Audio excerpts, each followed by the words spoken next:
Hello दोस्तों। आज मैं आप लोगों के लिए शिक्षाप्रद कहानी लेकर आया हूँ जिसका शीर्षक है आचरण। अगर आप हमारे चैनल पर नए हैं तो चैनल को सब्सक्राइब कर दें, बेल आइकन प्रेस कर दें जिससे आने वाले हर एक वीडियो का अपडेट आप तक पहुँचता रहे। शहर से विवाह करके आई आराध्या जब से अपने ससुराल एक गांव में आई तब से देख रही थी घर में उसकी बुजुर्ग दादी सास का अपमान होता है। घर में उसके पति रमेश के अलावा उसकी सास और दादी सास थी, बस 4 लोगों का परिवार। उसने यह बात अपने पति रमेश से कही तो वह बोला, यह घर के औरतों का मामला है, मैं इसमें क्या कर सकता हूँ। आराध्या समझ गई जो कुछ करना है वह उसे अकेले ही करना होगा। जब भी उसकी मासूम दादी सास का अपमान करती वह विचलित हो जाती। उसके मायके में उसके पापा और मम्मी तो दादी का कितना ख्याल रखते, और यहाँ एक बड़ी बुजुर्ग का तिरस्कार हो रहा है। वक्त पर खाना ना देना, बेवजह बातें सुनाना, चलते हुए ताने कहना। आराध्या को लगता उसे अपनी सास से इस पर बात करनी चाहिए, मगर फिर मन में आया कहीं मैं सास से यह सब कहूँगी तो सासू माँ आप दादी माँ का तिरस्कार मत किया करो तो कहेगी कल की बहू आकर मुझे उपदेश दे रही है, और बात बजाय बनने के बिगड़ जाएगी। आखिर उसने एक उपाय सोचा। वह रोज अपने काम निपटाकर दादी सास के पास जाकर बैठ जाती और उसके पैर दबाने लगती। आराध्या की सासू माँ ने जब यह नोटिस किया कि आराध्या ज़्यादा दादी सास के पास बैठने लगी तो यह सब उन्हें पसंद नहीं आया, और एक दिन आराध्या को गुस्से से पूछा, बहू तुम वहाँ क्यों जा बैठती हो। आराध्या ने अनजान बनते हुए पूछा, माँ जी कुछ काम है आपको बताइए ना। काम को छोड़ो, पहले ये बता तू वहाँ क्यों जा बैठती है। माँ जी, मेरे पिताजी ने कहा था कि जवान लड़कों के साथ कभी बैठना ही नहीं, जवान लड़कियों के साथ भी कभी मत बैठना। जो घर में बड़े बूढ़े हो उनके पास बैठना, उनके शिक्षा लेना। हमारे घर में सबसे बूढ़ी यही है, आप ही बताइए मैं किसके पास बैठूं।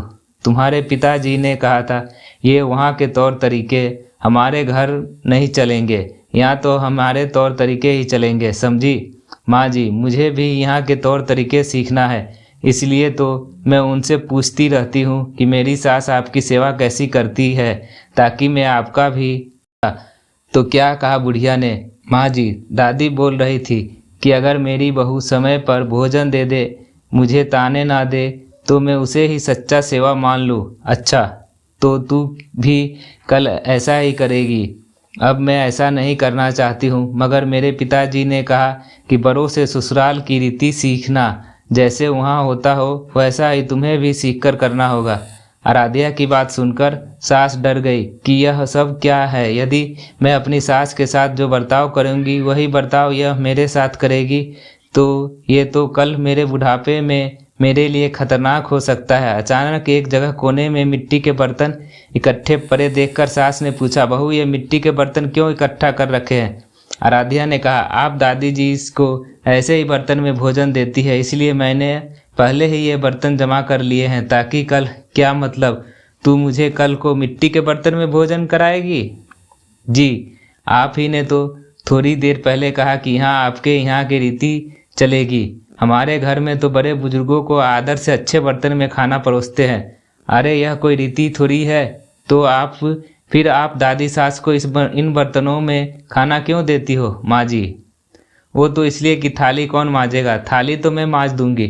ठीक है, तू अच्छे से उन्हें थाली में खाना दिया कर और ये मिट्टी के बर्तन उठाकर बाहर फेंक।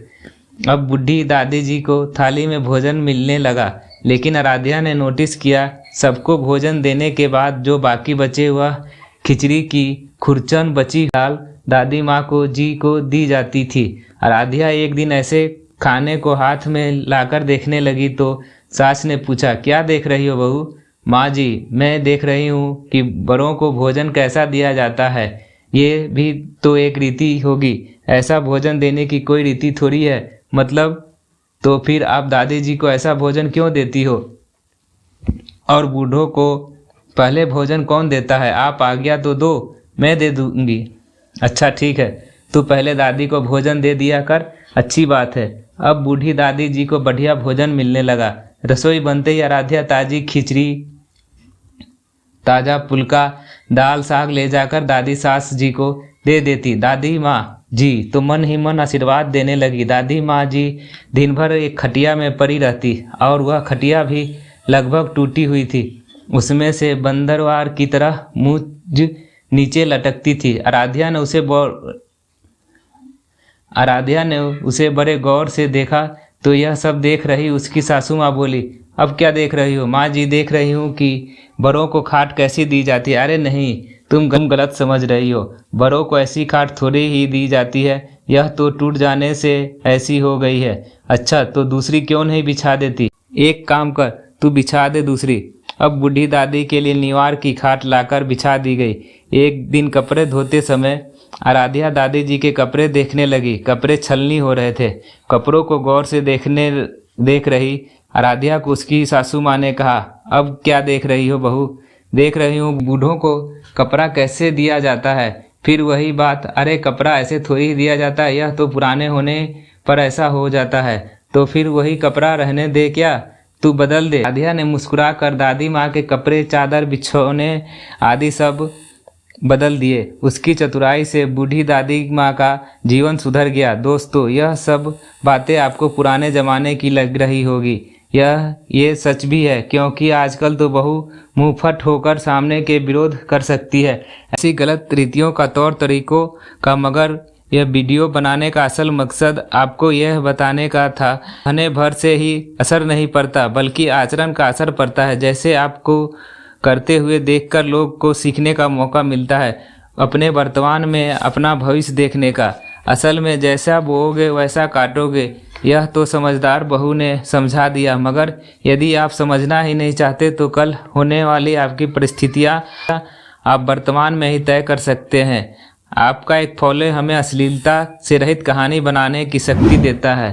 वीडियो लास्ट तक देखने के लिए आपका धन्यवाद। कहानी अच्छी लगी हो तो लाइक कर दें, शेयर करें।